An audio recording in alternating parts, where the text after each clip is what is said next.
Welcome to the Influenza webinar series hosted by the Human Vaccines Project. The Human Vaccines Project is a nonprofit public-private partnership with the goal of decoding the human immune system to accelerate the development of vaccines and immunotherapies. In order to make real progress toward the development of a universal influenza vaccine, collaboration among researchers around the world is essential. We hope this monthly webinar will foster the scientific foundation needed to advance influenza research. This series of webinars will be broadcast on the third Tuesday of each month and posted online. For a copy of today's webinar, please visit the Human Vaccines Project website at www.humanvaccinesproject.org/talks. Following the presentation, we will have time for questions from the audience. Please type your questions into the questions box in the GoTo interface. I will read these questions following the presentation. Before we begin, I'd like to call your attention to an upcoming symposium on innovative vaccines for resistant infectious diseases and emergent threats, being hosted by the New York Academy of Sciences on May 22nd in New York. The symposium will include talks from some of the world's leaders in vaccine development, including Wayne Koff, CEO of the Human Vaccines Project. Please note the abstract deadline is this Friday, March 22nd, and the early bird deadline for registration is April 19th. And now it is my pleasure to introduce Dr. Adrian McDermott. Dr. McDermott is an experimental virologist and immunologist with experience in the fields of immunogenetics, vaccinology, and infectious disease immunology. He currently serves as chief of the Vaccine Immunology Program at the Vaccine Research Center within the National Institute of Allergy and Infectious Disease. Dr. McDermott leads a multidisciplinary research program that performs basic vaccine discovery B-cell research through to the assessment and clinical evaluation of lead vaccine candidates. Today, Dr. McDermott will tell us about monitoring B-cell responses to immunogens one cell at a time. Go ahead, Dr. McDermott. Well, hello. I'll get started here. It's a bit strange to speak at my computer screen. This is the first time really I've done one of these webinars, so you're going to have to excuse me if I kind of drift off and end up talking to myself, which is what I do generally when during my lab meetings when I talk to my group, I think, at times. Anyway, so what I'm going to talk to you today about is going to give you an idea about what the VRC vaccine portfolio looks like for influenza moving forward into the very near future, but also why do we do B-cell analyses on these vaccine trials? But let me start by just showing you this. This is the vaccine development cycle, as we like to call it. And of course, I'm speaking to you now from the third floor of this building here, which is in Bethesda on the main NIH campus. And here, this is where we design immunogens and we do a lot of the research immunobiology that goes along with the iterative process I'm about to explain. Once we have a protein, for example, we then move that protein into the vaccine production program laboratory, and this is in Gaithersburg. It's about 11 miles up the road from here. And once they've optimized their systems, they then pass it on to the Frederick pilot plant. And this is where a lot of the, for those of you that are familiar, a lot of the paperwork and the painstaking filling of vials takes place for the vaccines I'm going to describe to you today. The vials then come back to the Vaccine Research Center. And here we have Laura vaccinating one of the individuals. That this photograph is actually taken during the H7N9 vaccine trial. Then it comes back into my hands, and I run a laboratory up in Gaithersburg as well as here in Building 40, and this is where the endpoint immune monitoring assays take place. We've recently just moved up all our B-cell analytical wings, so now we have a sorter and a couple of flow cytometers up there, plus sequencing capabilities and dozens and dozens of PCR machines. So yes, if anybody would like to come and visit us, it's a really nice facility up there.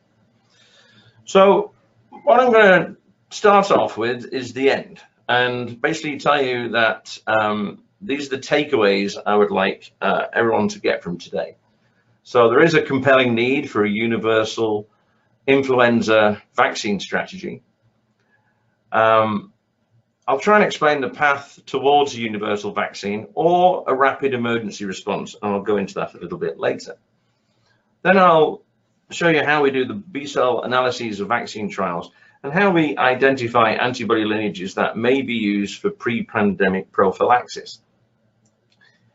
Then I can speculate on the strategies that may preferentially elicit cross-protective antibody lineages using immunogens, and then some insights into the evolution of influenza HA stem antibody responses, just as a model. We are doing head as well. So this is a schematic of influenza. And what I'm going to talk to you today about is the hemagglutinin protein. Although we are really doing a lot of work here now on neuraminidase, and I view this as the underestimated target of the immune response. I tend to think in conjunction with HA, and I'll go on to explain more about which parts of HA we may need in a vaccine. So at the outset, I also like to think of influenza HA as a tree. So as far as a vaccine is concerned, or a circulating virus is concerned, each year the leaves change, but the trunk kind of remains the same. And likewise, on the HA molecule, we have lots of glycosylation and lots of dynamic mutations that change the face of the top of HA. Whereas we have less glycosylation and a more static protein arrangement, which is functionally conserved here in the stem region, as we call it. Influenza pandemics do occur, and many of us remember 2009 and the panic that surrounded that because we didn't have a vaccine at the time. But this is not without, of course, some attention from the popular press in Time and Newsweek, etc. But also, we have all these occurrences and in the media about attending county fairs in the summer and getting this H3N2 variant. I was actually paying attention during the meeting in Nashville and pulled up and took a photograph of one of the slides here. But in general, we have to be prepared for a pandemic threat from influenza. So in response to this, the BRC clinical trials portfolio has included over the years H5 vaccine that we trialed, and we called that VRC 310, an H7N9, a group 2 vaccine, which we call VRC 315. We're just analyzing now an H2N2 trial, which we call VRC 316. And started at the end of last month, we recruited the first few volunteers in this rather novel HA stem only approach, which is on ferritin particles. And that's that starts in this year, and then next year we have an H10 stem going into trials. But I'll talk a little bit more about the portfolio later. Clearly, we publish all of these studies, and these are the H5 and the H7 clinical publications. And then we also try and publish all our science that we do, and this is one of the publications that we did based upon the H7N9 immunization in humans. So I'll talk more about the H7N9 trial as we move forward. So how do we identify influenza HA specific memory B cells following vaccination? Well, we use specific B cell probes, and when one makes a B cell probe, clearly we know a lot about the structure of that part of HA or that part of HIV or that part of EBV, depending on what we're studying at the time. However, one of the vagaries in using that technology for the full-length HA is the fact that the B cell, the HA attaches to every single B cell. And so when I first came to the VRC in 2011, this seemed to be an insurmountable problem. However, there was one bright chap called James Whittle, and all he did was mutate one oxygen molecule in position 98, and he abrogated binding of sialic acid, which meant that now we were actually picking up specific memory B cells to HA, a novel HA at this. This was H5N1. However, and I must say the caveat with this is that if we use these tools for antibody identification, we do not pull out any receptor binding site antibodies of any worth because we've mutated that region. So how do we identify antigen-specific cells? Well, we take our PBMC sample and we incubate our PBMC sample with the probe itself. And here we see a pre-vaccination. This is H3 here and H7. So this is a group 2 probe set. And what we see, we have an established immune response pre-vaccination against H3. We have some cross-reactive populations here, which when we initially started this with the tech Stephen Marr, going way back to 2011, I actually thought this was a compensation error, but this turns out to be the stem or some of the cross-reactive head epitopes that these B cells are recognizing. So this is very useful, and this spawned a lot of publications and a lot of good work. Clearly, these individuals that we had in this vaccine trial with an H7N9 vaccine do not have any H7 head epitopes that have been recognized by their B cells. Following vaccination, though, say 2 weeks following vaccination, you can see that the vaccine worked because now we've listed memory B cells. Recently, we've now ourselves and the Scripps group published stabilized group 1 HA stem, and so now we can add this into our analyses, so we can pull out stem memory B cells specifically. And then recently, we've also got a group 2 stem. This is an example of how we can utilize these stem constructs in order to interrogate and analyze memory B cells from our vaccine trials. And here, obviously, this is H7 stem only. These are the cross-reactive cells. Then we can have an H1 stem. So what's the workflow for sequencing these B cell receptor immunoglobulins? Well, one of the things that we've been working on quite hard recently is this BCL6, BCLX, B cell immortalization. And when we're considering looking at repetitive iterations of the genes that are being used, where we look at transcriptomics, for example. These are actually pretty good models, and also they serve as very good controls as well. So one of the advantages of being at the Vaccine Research Center is the fact we have Mario Roeder, and Mario has a very good relationship with Becton Dickinson. And recently we have this prototype S6 sorter, which has 5 lasers and can sort 50 parameters. And it has other bells and whistles which enable much better index sorting. So it has 6-way index sorting, for example. So it really is a powerful tool. One of the things that having so many colors, it allows us to determine the exact phenotypes of the B cells. I won't talk about this today, but clearly this is something that we're very interested in, particularly from an immune monitoring perspective and a B cell immunobiology perspective. We can take a collection of memory B cells and we can bulk sort them. Now, this does not allow us to discern the individual pairing of the heavy and light chains of the antibody, but it can yield gross distribution of VH or VL.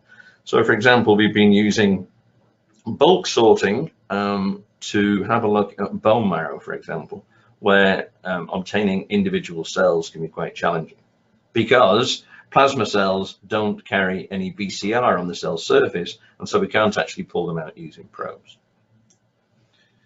But our workhorse is this single B cell sorting using the flow cytometer, and it allows us to discern individual antibody B cell receptors, looking at the paired heavy and light chains. So what we do, we sort them into, we sort single cells, we generate cDNA, and then we do 2 rounds of PCR for the heavy, the kappa, and the lambda, and then we sequence.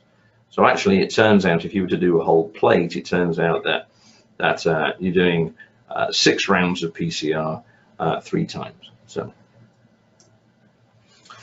we've been, with Danny Dueck here, we've been playing around with new technologies, and I know that James Crow's team uses this technique a lot. And the alternative is to employ new technologies such as the 10x for sorting. 10x is a very elegant machine. We are actually working on a technique called site-seq, but that's not really for prime time right at this moment.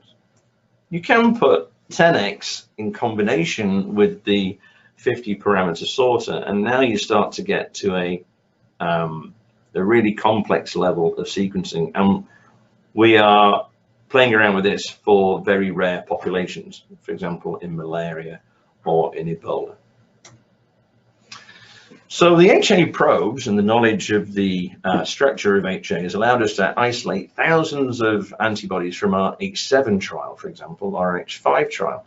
And so following the H7N9 vaccination, and I showed you this plot before, we can pull out many, many sequences which fall into a couple of groups. For example, those using the heavy chain 118 and 16 and 323 we've published on before. But you can derive these from the H5 group 1 immunogen or the H7 group 2 immunogen. So what we have discovered is that clearly on the bottom here is the timeline of some of the more recognized pandemics going back to 1889. And we are all exposed to influenza by the age of 4 or 5. So which parts of the HA are we exposed to most? Well, there is an expansion preferentially to head epitopes, and Ravitch and others have conjectured why this may be, but it's a very immunodominant part of this molecule. And so this is actually reflected in your serum antibody concentration, where you have a lot more antibody, and a lot more antibody following infection and during infection that is directed towards the head than you would do towards the stem. However, if you are exposed to 2 different strains subsequently, what you see, for example, H1 to pandemic H1, what you see is that because the stem is more conserved, you tend to, all those pre-existing memory B cells are preferentially amplified. And so the situation is reversed, where you have a high frequency of plasma cells, memory B cells, and thus antibodies in your circulation following an exposure to a novel HA strain. And clearly this was noted in 2009 by Ramett and colleagues, and also by Rafi Ahmed's group, and they published a couple of papers just looking at stem specific responses. But also we'd really like to know what the persistence of those antibodies are to stem throughout the course of infection. And I know that Scott Hensley's done some work on this, and some other groups have done it, and we do some ourselves here, but it seems that the stem specific responses on a population basis seem to be quite low compared to the head. And this is kind of an interesting B cell problem as why this would be. So I'll mention that again soon. So this makes stem an attractive target because of its conservation, but probably it'll only be a part of a potential universal influenza vaccine solution. And then we also have to have a look at what is the path of a stem-only construct into the clinic? Because clearly each influenza vaccine is licensed upon the ability for hemagglutination, and because you don't have a head on this and don't have a receptor binding site, this is not how you would show potency or even equivalence. Let's concentrate a little bit more on the stem just briefly. There are antibodies that recognize just group 1, group 2, or those antibodies that recognize cross-react with group 1 and group 2, and they neutralize all of these. In here on the first spike, what we see is this is a VH169 antibody footprint, which is specific for group 1 neutralization. This is the same for F10 and CR6261. The recognition here is by a slightly mutated hydrophobic CDRH2. Distal to that, we have the area where the group 2 neutralizing antibodies bind, such as 8020 and 8043. And they use different heavy chains, but this recognition is by the CDRH3 genes, and they bind slightly differently. Now, those that, in general, those that recognize group 1 and group 2 influenzas equally and neutralize the majority have this kind of pattern. And for me, this looks like an outline of the British Isles. You'd have Cornwall down here, and you'd have Liverpool here, and Edinburgh up here, and Glasgow. But anyway, clearly there's no Europe next to it. So if we put the glycans on this model, we see why this distribution of footprints is what it is. And that's because in a group 2 HA, in the stem region, there's a glycan that block the group 1 antibodies binding. In a group 1, they have a glycan distal to the binding site, and that blocks the group 2's binding. But this group 1, group 2 kind of slides in between both of these glycans, be it on a group 2 or a group 1. So they're the antibodies that we're after if we really want to target HA stem. This is clearly the subject of quite a large trial with GSK now and Dr. Peter Palese. And ingeniously, what he did here, he took the full-length HA and put on the head of an influenza that the population had probably not seen. And as I showed you in the schematic before, what happens is that you promote the frequency and hopefully drive some of the somatic hypermutation towards the stem. So this trial is ongoing. I know that Patrick is doing some analysis of this, and it'll be very, very interesting to see what the outcome of this trial will be in a couple of years. So what I want to show you now is some of the analyses and characteristics of B-cell receptor immunoglobulins derived from BRC vaccine trials.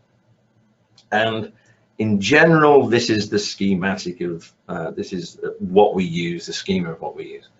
And I'll focus mainly on the H5, which is done in 2010, and the H7 vaccine trials. And the one that was done just this year, we're still analyzing the data from. But as I mentioned before, we have published these, and you're welcome to copy that down. So we can identify, using our probes again, we can identify plasmablasts. Yes, we can actually identify plasmablasts. Whether it's a quirk of influenza and Ebola, and now we've seen it in HIV, but we can actually recognize plasmablasts using probes, because the dogma is that plasmablasts have down-regulated their BCR, and therefore they don't bind probes so well. And as I mentioned to you before, we take these cells and we single cell sort them into wells, and we obtain the heavy and light chains. And what we notice is that vaccination with the group 1 influenza subtype is dominated by VH169. This was noticed by all the large immunology groups. Antonio Lanzavecchia and the Carrasco group also published on this. And there's many alleles of VH169. There's like 11 alleles of VH169. And there's a nice story, if you'd like to read the Carrasco paper and also our paper with Adam Wheatley, where we look at the different alleles of VH169. But in general, group 1 influenza subtypes, for group 1 influenza subtypes, they elicit this strongly VH169. And if you remember me saying just recently, a few slides ago, it was purely by the fact that they have a hydrophobic CDRH2.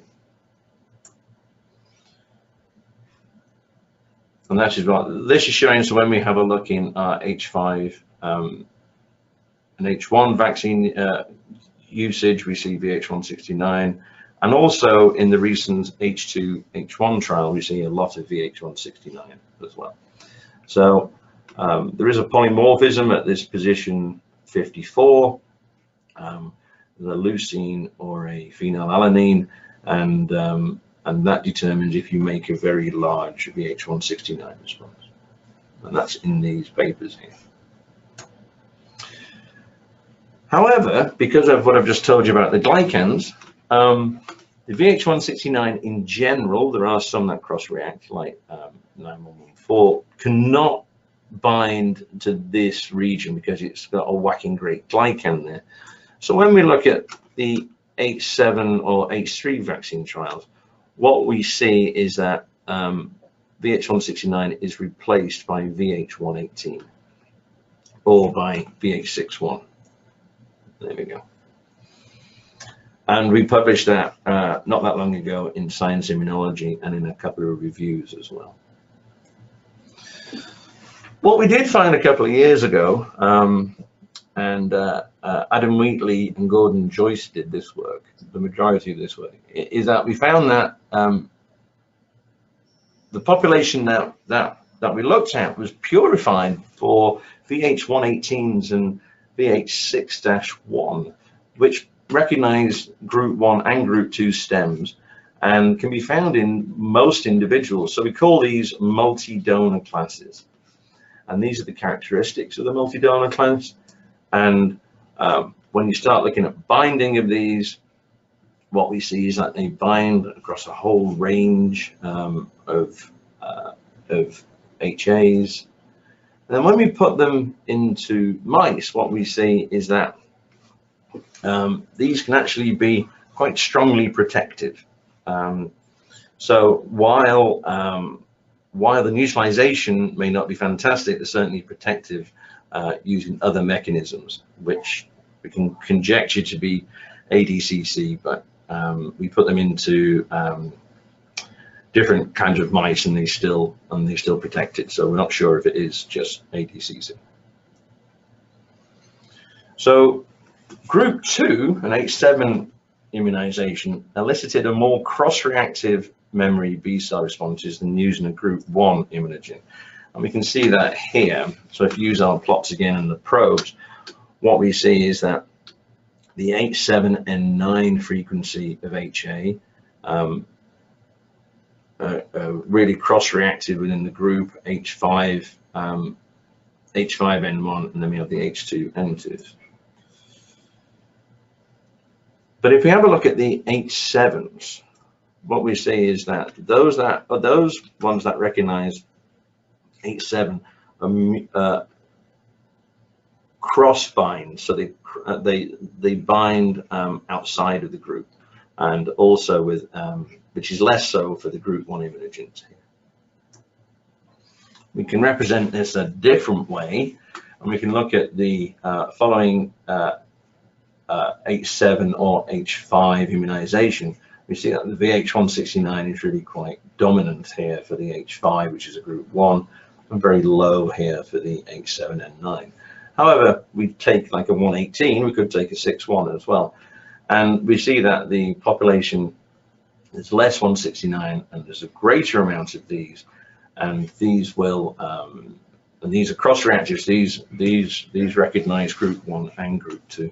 So in H5 of these multi-donor classes that we've described, we get about 5%. However, when we use a group 2 immunogen such as H7N9, we get 30%. So this may have some lessons we can learn for sequential vaccination using group 1 and group 2 immunogens. And we have isolated a lot of sequences from the H7 trial, and I would like to emphasize that we're not an antibody discovery laboratory. So we have 1,600 sequences here, we have 2,700 sequences here, but we only make a few of these just to characterize them. We're in discussions with various groups to try and characterize these more thoroughly. Now, some of the H7 sequences that we've expressed bind stem really well. This is what this blue plot is here. We also do pseudo-neutralization in the lab, and we can see that, for example, this antibody here and the one below it bind really well. But the profile of looking at pseudo-neutralization is not fantastic. Even when we look at microneutralization using an in-house assay that Barney Graham's group is developing, we don't see a lot of neutralization for one of the antibodies. However, again, when we put them into mice, we see very good protection studies. So for the one that shows absolutely no neutralization here, we show that it protects really well with group 1 and a group 2, and the one that does show some neutralization across group 1 and group 2, it shows very good neutralization. So this work was done by Sarah, and Adrian McDermott has been developing this microneutralization. Quan Lee did the pseudo-neutralization for this, and Masaru helped us with the mouse study. So this is really, really encouraging for the use of these antibodies. If we have a look at our strategies that we currently have, we have the heterologous monomeric RBD. So therefore, this is a number of different HAs on a particle, and we give this we've given this to mice, and we recently published this in Nature Immunology. Sorry, in Nature Medicine, and we're actually working this up into being in full-length HA here, and we're doing this in collaboration with Neil King, and that's a very exciting project. These headless stems are the ones I was talking about at the beginning, where they're going into clinical trials this year and next year, and then we have the conventional vaccines as well. So as I said, the full-length H2 influenza and HA stem only are both on ferritin particles. So the H2 influenza trial is finished, and it was very successful. That should be being published soon, and so they're both currently in phase 1 clinical trials here. So what is the utility of characterizing potently protective cross-reactive influenza-specific antibodies? So it informs focused immunogen design. That's one of the main things why we do it here. So immunogens can be epitope-based, so we can have a look at the cross-reactive HA or stem regions. We can look at specific immunoglobulin lineage-based, which is probably a strategy that's more known in HIV with EOD-GT8 or some of the other strategies. But there are people that are looking just to elicit a VH6-1 lineage. It can help improve the designer and design the full-length HA approaches. So that's what I was saying, the work that we're doing with Neil King with these self-assembling nanoparticles. It can inform sequence of the vaccination in newborns, like for example, the data I showed you where we can get more multi-donor B cells with a group 2 immunogen followed by a group 1 rather than vice versa. There's a really hot area right now, and this passive antibody transfer. The way I see that it could work with some of the antibodies that we found are pre-pandemic potently protective antibodies, H7, H5, H9, and this would get you over that lag period before you can actually develop a conventional vaccine. Also, they can protect vulnerable populations, so the young and the old and those that are infirmed maybe. And then there's always the possibility of treatments. And the reason why I put so many question marks behind this is that there is some evidence to suggest that passively infused antibodies do not get to the areas of the lung that we actually need to protect. However, it also academically gives us some insights into the evolution of the influenza B cell and antibody responses. And I'd like to talk just at the end here about some of the aspects of this. So clearly there's a lot talked about imprinting and about original antigenic sin, and really it's just a very good demonstration of B cell memory responses. So your first exposure to a group 1 or a group 2 influenza, what that does after a number of years, that means that if you have an outbreak of a group 1 or a group 2 influenza and you were initially exposed to group 1, then the likelihood is that you're going to recover on a population basis. A group 2, you may not do as well, for example, with an H7N9. If you're exposed to a group 2, you will handle a group 2 variant quite well, whereas you may end up becoming somewhat sicker with a group 1 exposure. And this really was the subject of a really, what's the word I'm looking for, a really provocative paper by Katie Gostich, and it has really spawned a lot of conversation, this paper, both in the epidemiology groups and also in the immunology groups. And I think it's also spawned a lot of grant writing as well. So clearly this wasn't new, because Thomas Francis back in 1960 came up with the doctrine of original antigenic sin. And clearly what that basically says is that you remember the first flu preferentially that you were ever exposed to. So how does this feed into what we've been showing here to do with vaccination? So HA stem binding responses are listed by pandemic vaccines. The response is largely a reactivation of pre-existing memory B cells. And this may be an underestimate, but it's about 60% of the group 2 antibodies are just recall, whereas, and you see that on this graphic, whereas maybe there's a very limited amount that are directed towards the head. So maybe most of our stem responses are recall, and we remember mostly the ones that we react against when we were children.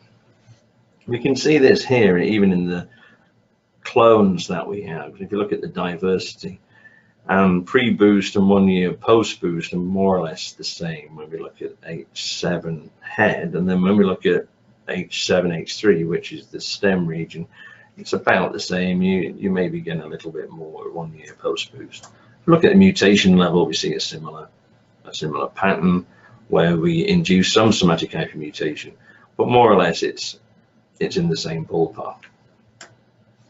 So if you have a look at some specific individuals, and because we do these vaccine trials at the research center here, we may have exhaustion of individuals. Like for these three, they were actually in both the H7N1 and H7N9 vaccine trials. So either we're paying them well, or they've got some vested interest.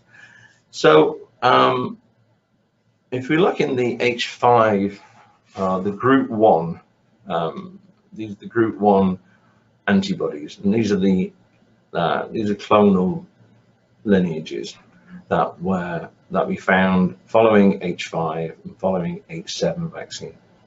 And there's these two, we'd like to point out these two VH6-1 class, lineage 1 and lineage 3.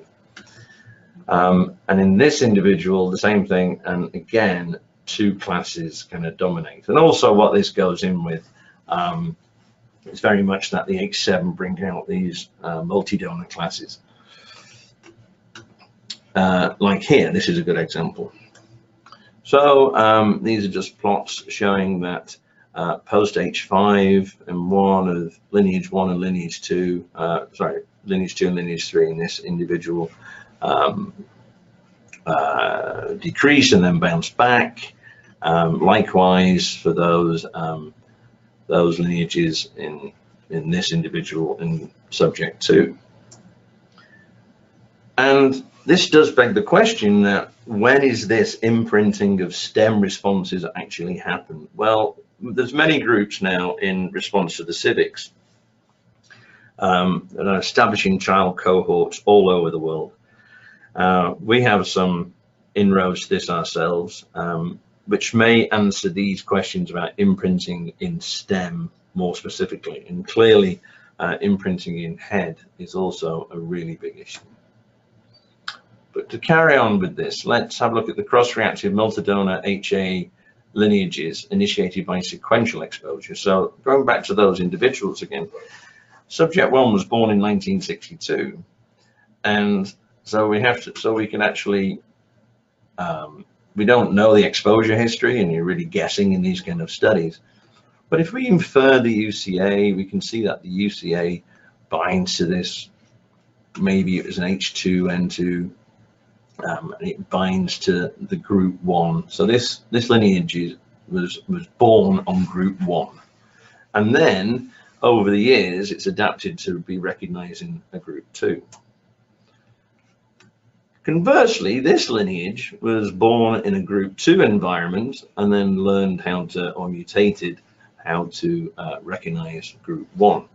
And we can have a look at someone who was born in 1970 and say, well, they were clearly exposed to H3N2, and so they have a group 2 lineage with this VH118, which then mutated to recognize both lineages. And again, somebody who was born in much later, in 1984, also has a group 2, a lineage brought up on group 2, which then goes to recognize group 1. So these kind of studies are very interesting. And longitudinal studies such as these, where you can actually follow children exposed and you know what that exposure is, I think are going to yield lots and lots of information about vaccine strategies and about vaccine design, etc. So just to end, in summary, the takeaway from today is there is a compelling need for a universal vaccine strategy, particularly when we look at pandemic preparedness. There is a pathway towards universal vaccine, and we can do those analyses, and that's what I've shown you today. And also with the antibodies, maybe there's a rapid emergency response that we can put into place. B-cell analyses of vaccine trials, well, besides being great fun, we can identify lots of antibody lineages that may be used for pre-pandemic prophylaxis. We can speculate on the strategies that may preferentially elicit cross-protective antibody lineages. So do you go with a group 1 first and then a group 2? Do you go for stem followed by head, etc., etc.? And in the coming years, I'm sure we're going to play around very much with this. And then also it gives us insights into the evolution of influenza HA stem specific responses, which again gives us a lot of insight into how the immune response works in general. And I'm thinking now, because we do so much work with the EOD GT8 protein, this may be something that we'll be looking at in a couple of years with the immune responses to that particular protein. So with that, I want to really acknowledge the group. These guys do all the work. It's absolutely fantastic. Sarah is the star of this. She has really kicked on where Adam Wheatley started. Adam's now at the University of Melbourne, and she has some very good students working with her. Michael Chambers just moved on, but Julie Rabb is still here.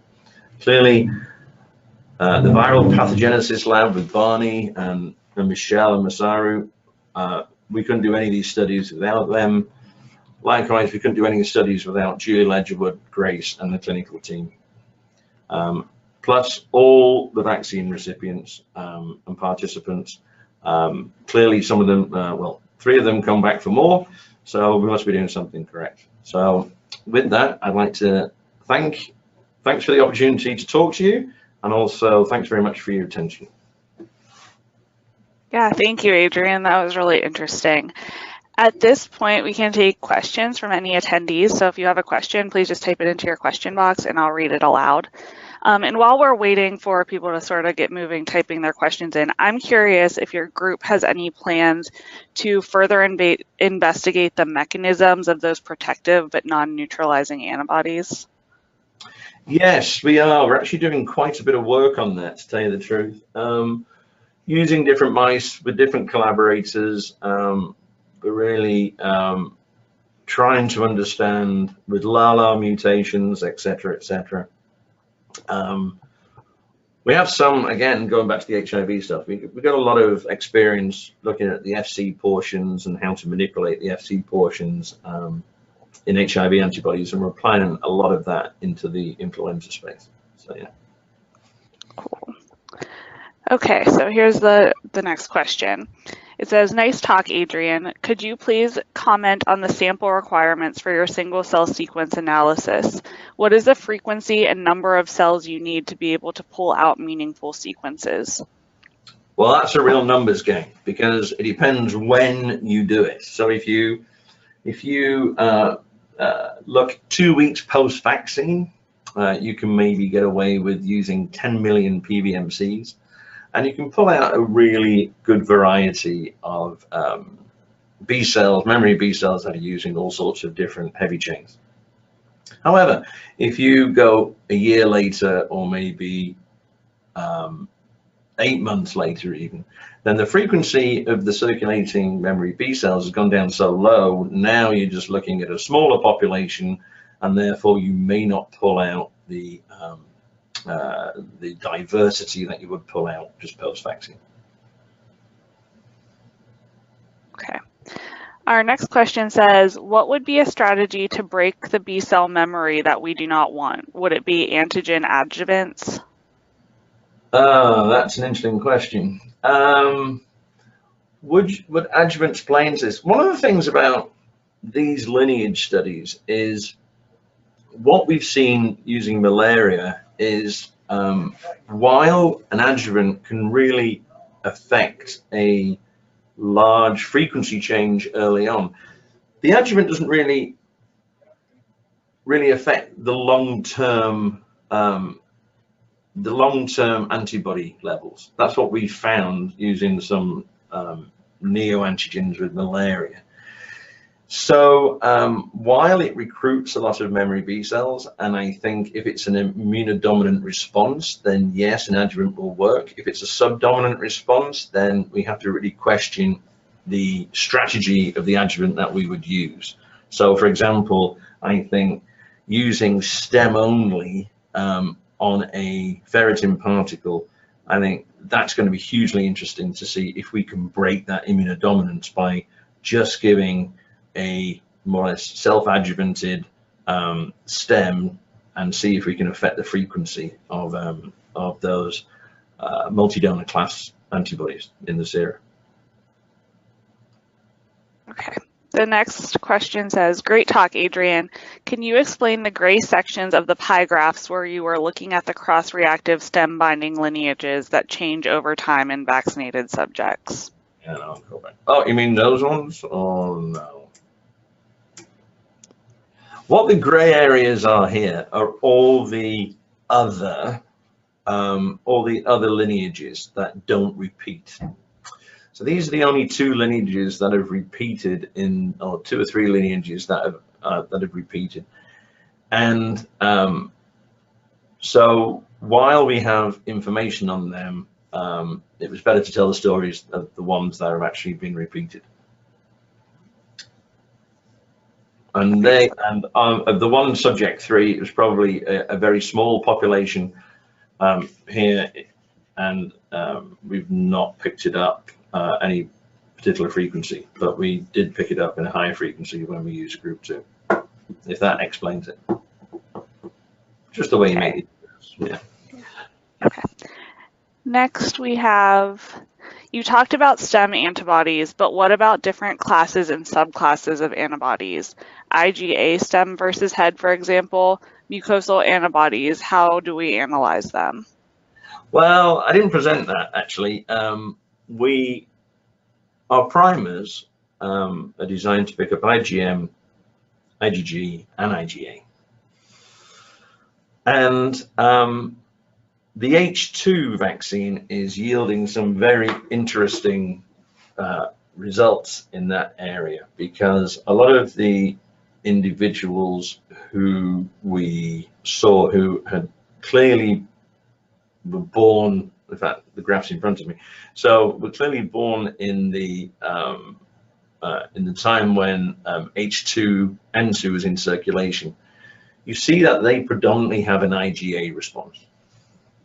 And so we're looking into this a lot more now, and probably moving forward, we're going to age stratify all of our vaccine studies moving forward because of this. But that's another story for another time. But I think we do have a lot of information on the IgA versus IgG versus IgM responses, and that story will begin to tell probably next year.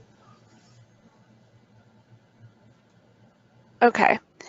Next we have, B-cell responses don't necessarily correlate with antibodies in the serum. Have you looked at the presence of IgG in the serum by mass spec, and do you have a sense for the levels of these antibodies in the serum?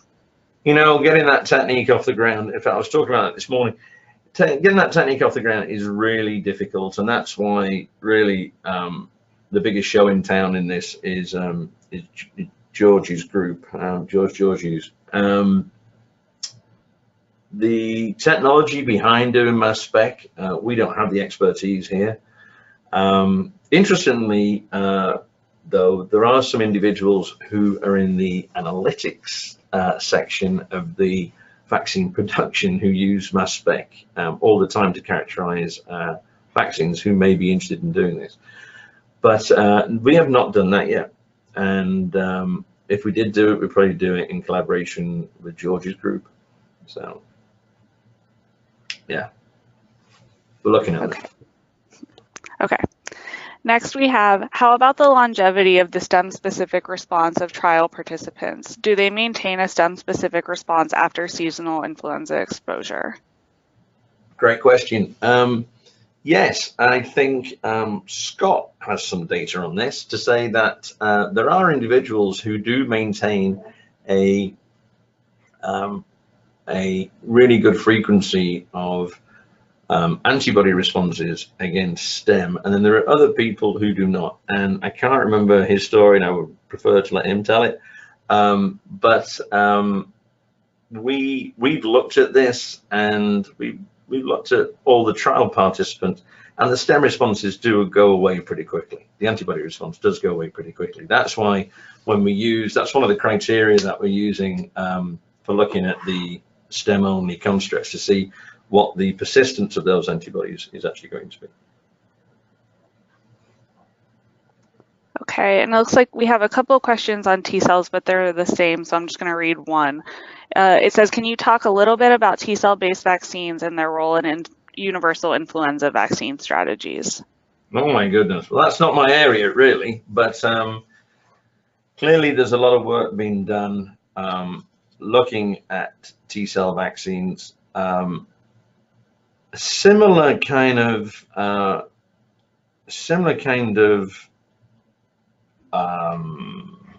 pattern to what we see with the B cell responses. There's a lot of immunodominant epitopes that are recognized when you look at CD8 T cell responses. We actually have started to do some CD4 T cell responses on our vaccine recipients, and those stories are very, very interesting as well. But as far as CD8 T cell responses in the context of these vaccines, I can't really comment because we've not done that work. So. Okay, and we have one more question, so this will be the last one. It says, how does stem-based antibody perform in terms of protection or neutralization as compared to antibodies specific to the head? Right, well, that's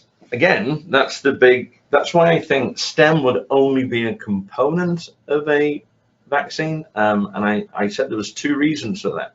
One was this longevity reason. The persistence of those stem antibodies is not great. The potency of some of them is equal to some of the middling head ones, but again, the head outperforms, the head specific antibodies outperform the stem specific antibodies. However, if you're looking for something that would give you a long-term protection, then probably vaccine strategies such as the one I've been describing today to try and elicit more and more potent and along the durability, increase the durability and how long they last. I think that is what we can do in the next couple of years. And whether that proves to be significant in a population is only, vaccine trials are only going to, with our partners, is the only way to actually solve that problem. But yeah, I mean, the head dominates entirely over the stem right now. Okay, great. Thank you again, Adrian, for such an interesting talk today, and thank you to everyone who joined. I hope you all have a great day.